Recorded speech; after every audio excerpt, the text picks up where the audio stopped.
Hello, എൻ്റെ പരിപാടി എന്താണെന്ന് അറിയുന്നത്? ഈ അമ്യൂസ് രാവിലെ തൊട്ട് എനിക്ക് സമാധാനം വരുന്നില്ല.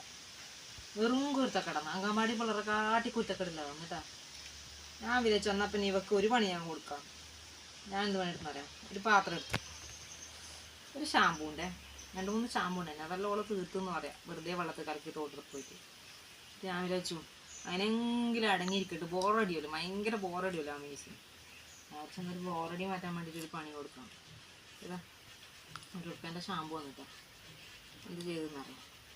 ഇതെടുത്തിട്ട് ഇങ്ങനെ പാത്രത്തിലേക്ക് ഇട്ട് കൊടുത്തു.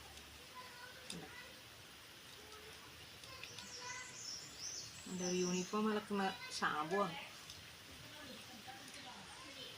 അവളെക്കൊണ്ട് സഹിക്കാൻ പറ്റാത്തതുകൊണ്ടാണ് ഈ പണി എടുക്കണം. വലുതായി പറഞ്ഞിട്ട് കാര്യമില്ലല്ലോ. ഇതിലേക്കാക്കുക. പിന്നെ വെച്ചാൽ കുറച്ച് വെള്ളം ഒഴിച്ച് കൊടുക്കും. ഒരു കുപ്പി ഉണ്ടായിനെ, അമ്മ വെളിച്ചെണ്ണയാക്കി വെക്കുന്നതാണ്. അത് മുറിച്ച് ചെന്ന വേണ്ടെന്നറിയാം.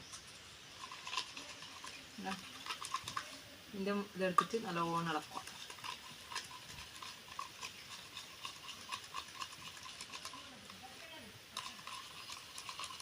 നല്ലോണം ഇളക്കി കൊടുത്തില്ലേ, ആവോ നോക്കട്ടെ ആദ്യം ഉദ്ദേശിച്ചത്.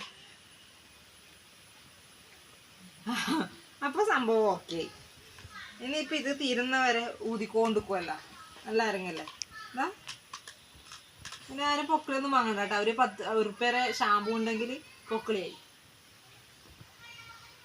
ആടാ അമീസ് സമാധാനായില്ലേ? ഇനി കുറച്ച് മീനോട് കളിക്കൂലേ? പിന്നെ തീരും ബാധിയെ മേടിക്കാൻ പറയും.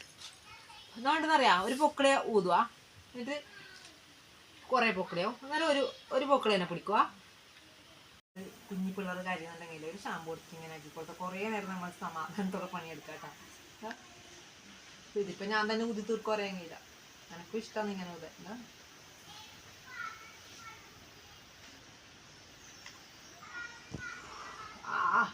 അരങ്ങയ്യല്ല മീസ്. കുറച്ച് ഞാൻ ഊതിയിട്ട് നിനക്ക് തരാട്ടാ.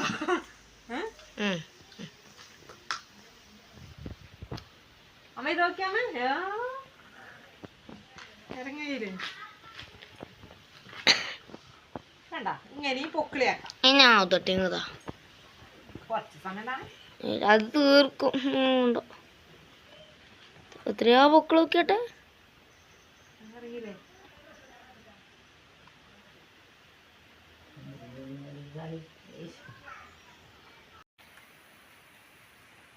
അമീസ് നോക്കിയേ, നല്ല അരങ്ങുണ്ട് കേട്ടോ ഊത. പൊക്കിളിയായില്ലേ അമ്മീ? പോരെ? ഇനി എന്നാ വേണ്ട ഉണ്ടാ ആടാ. ഹാ പൊക്കിള പാറിപ്പോന്നു. എന്താ യാടാ